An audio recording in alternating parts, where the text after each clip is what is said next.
राम राम जी नमस्कार। हम किरण उपाध्याय आज बहुत सुंदर एगो शिव जी के गीत सुनाओ तनी। रउरा सबके पसंद आई तो लाइक सब्सक्राइब जरूर करब। सभे कमेंट करके बताइब सभे कैसन लगा। चलिए सुनल जा। भोला बाबा दिहले 3 गो जड़िया हो, जड़िया पीस के पियई हा।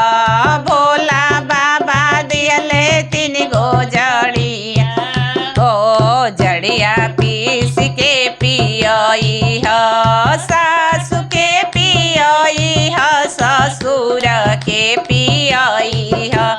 सासु के पियई हा, ससुर के पियई हा। जान जइहा ओझा डकटरिया हो, जड़िया पीस के पियई हा। जान जइहा ओझा डकटरिया हो, जड़िया पीस के पियई हा।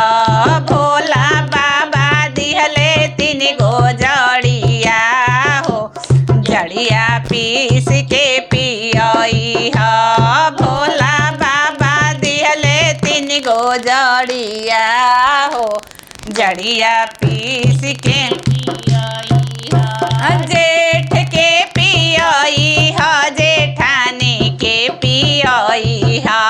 जेठ के पियई हा, जेठानी के पियई हा। जान जइहा ओझा डकटरिया हो, जड़िया पीस के पियई हा। जान जइहा ओझा डकटरिया हो, जड़िया पीस के पियई हा। भोला बाबा दिहले 3 गो जड़िया हो, जड़िया पीस के पियई हा। देवर के पियई हा, देवरानी के पियई हा।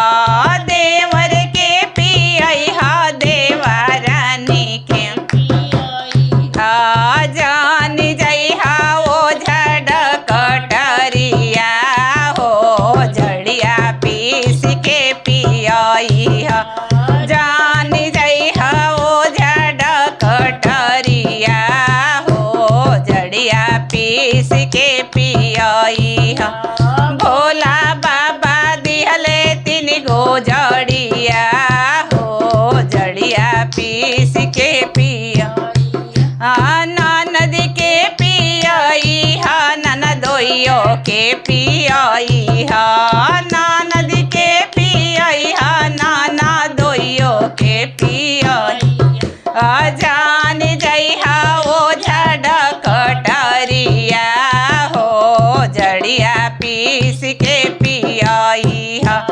जान जइहा ओझा डकटरिया हो, जड़िया